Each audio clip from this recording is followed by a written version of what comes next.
In today's video, we are exactly 1 month away from the NHL trade deadline, so we're taking a look at all the latest rumors. We're taking a look at the Calgary Flames, the Edmonton Oilers, Philadelphia Flyers, as well as touching on teams like Pittsburgh, Ottawa, and a few others. Plus, we have news from NHL Department of Player Safety, several injury updates. USA has named their GM for the upcoming Four Nations Face-Off and the Olympics. Plus, could the Canucks bring in a key free agent like Phil Kessel before the deadline?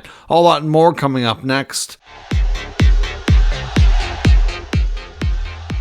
So welcome back to another video here at Top Shelf Hockey. As I mentioned, we have a variety of NHL news and some trade rumors to take a look at here today. As I mentioned, we're exactly 1 month away from the NHL trade deadline, so things are definitely starting to intensify and heat up. We're proud to see a few more deals trickle in here over the next little while before we get too close to the deadline. I don't think everybody's going to want to wait the last minute. One piece of news we did come across today that's not exactly impacting too much in the league itself, but doesn't impact an NHL player, and that's Kapanen, who apparently, which I wasn't aware of this, last summer, I believe it was in August, was caught back in his native Finland in charged with drunk driving. Now, over in Finland, they do their fines a lot differently than what we see in North America.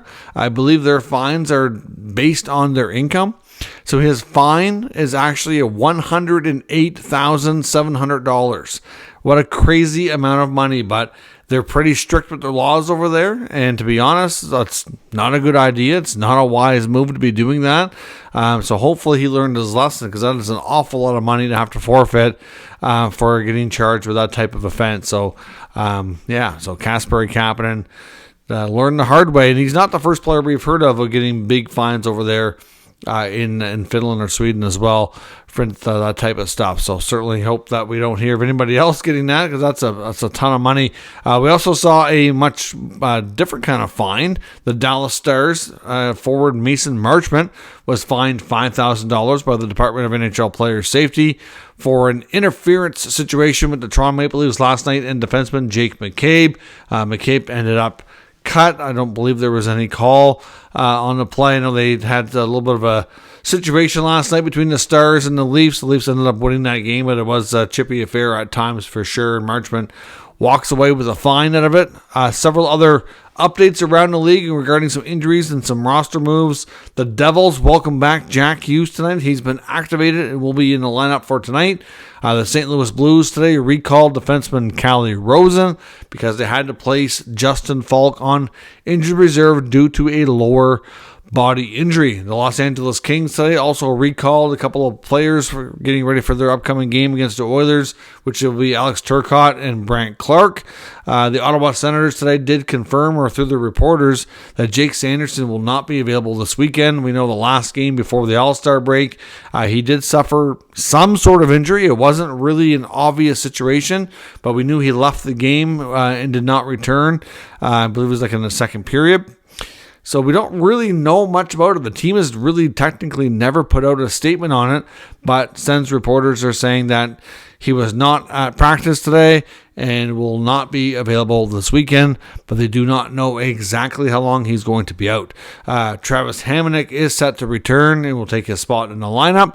Anton Forsberg appears ready. So to activate Forsberg from long-term injured reserve, they are going to need some cap space. So they are going to have to make a subsequent move here. So do not be surprised tomorrow if we either see a trade or a player on waivers or something. Something has to give in Ottawa.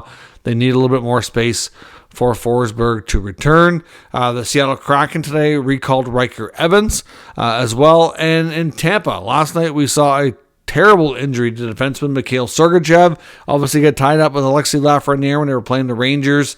He went down. It was like a reverse hit, essentially. And Sergachev went down awkwardly with his left leg bent. We did find out the gruesome details today. He ended up fracturing his tibia and his fibula. So that is going to be a big recovery. He had to have surgery in New York today. He'll be returning to Tampa in the next couple of days and will begin rehabbing. The team says there's no timetable, but head coach John Cooper, when talking about this to the media, indicated that there's no way he's going to be back before the end of the regular season. And at this point, he says that, playoff return, I guess it's questionable. I guess it would probably require a fairly deep playoff run to have a chance. I mean, if you think about it, we're now into February, even June's only like 4 months, right? So it's hard to say. I think his season's probably over. I mean, but they're not ready to say that yet. Obviously, he makes $8.5 million. That does give Tampa a big LTIR pool to draw from. So Tampa was already rumored to be on the defense market on the trade front, looking to add on the blue line. And now they suddenly lose one of their top guys, and because of that, have a big LTIR pool. So I suspect that they're definitely going to see what they can do to add on the blue line. They might add a bigger piece than they were planning before. Now they have his absence to deal with here, so we'll see. But that'll definitely impact their plans for sure, because he's way too much of an important player that they need to do something. So we'll see how they go about things. And on the free agent front, Rick Dhaliwal, our Canucks reporter and insider, says for sure that the Canucks definitely have interest in Phil Kessel. They talked about it on our show today, and Dhaliwal definitely confirms that we should have a decision soon. But we heard comments from Rick Tocchet saying that he would add value. He thinks he can still play. And then there's also lots of other connections there between the days in Pittsburgh and Arizona. So, and ultimately, I do think that there's a decent chance he goes there. As Dhaliwal said, he believes that the Canucks would like to add some more depth to the forward group, and this would be a way of doing it without giving up any more assets. They could sign him for the rest of the season on a fairly low-risk contract. So ultimately, it's probably going to happen. But the big question mark is conditioning. I mean, we already know Phil Kessel's not exactly known for keeping himself in tip-top shape, but the fact that he hasn't played a hockey game in 8 months, definitely concerning. So they want to see what kind of shape he's in. I'm sure these are conversations. These have already been going on. And how long, would he need to be close enough to game shape to get into the lineup? So we'll see, but don't be shocked if Kessel ends up in Vancouver. We also got word today from USA Hockey that they've named Minnesota Wild GM Bill Guerin as the US GM for the upcoming Four Nations Face-Off tournament next year, as well as the 2026 Olympic Games. Now, you might say, well, why are they jumping to this already? Because it was only confirmed by the NHL and the NHLPA and the IIHF just last week that this was taking place. But as part of that, teams need to name the first 6 players to their rosters by June. So they do need to get to work. So I suspect Canada will follow suit in the next short term here, next number of days, or maybe next week at the latest, and name their GM. I wouldn't be shocked if it was Blues GM Doug Armstrong. I believe he was going to be the GM for the last Olympic team. But of course, the last time the NHL players were supposed to go to the Olympics, they ended up having to cancel near the last minute because of COVID. So ultimately, wouldn't be shocked if that's who gets the nod, but there's lots of other great candidates out there as well. And I said the European teams, they have like Finland, Sweden, and those countries have full-time GMs already that work year-round with the national program as general manager. So they already have, a lot of work probably already done here, so that they don't need to gather a management team like the Canadians and the Americans do. So we'll see how things go, but we should get some glimpse of what these teams are going to look like by early summer. We'll get the first 6 players, and then shortly after, early into the fall, we'll get confirmation of the remaining part of the roster. Now, on the trade rumor front, we're going to take a look at a variety of things today. Let's start with the Calgary Flames. Obviously, we know that the Flames have been busy, already making a few moves, trading Zadorov and Lindholm, but we got a lot of other players there that likely could go. The latest intel on Chris Tanev is that the belief is they might end up getting a first-round pick. And because of that, the Canucks had heavy interest and were circling back to either include him in the Lindholm trade or do a separate deal. But the belief is they just don't want to give up another first-round pick after already doing so. So it's unlikely he goes there. But the Flames are holding out, thinking they're going to get a first-rounder. We've heard about Toronto. We've heard about Ottawa. There are other teams interested too. too. Even the Oilers were mentioned in TSN Insider Trading to having varying degrees of interest there. We know that the Oilers might want to add on a blue line. So, Tanev definitely going to move. It's just a matter of where he goes.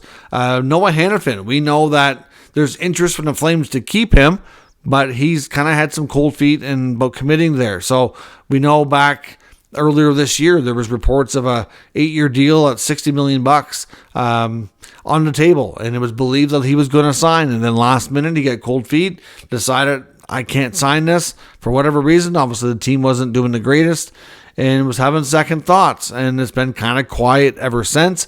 It's believed, according to Elliot Friedman, that the team wanted Hanifin to give them a firm decision by I think they said by like next week or like real soon. Like they don't want to wait long. They want to know well ahead of the deadline.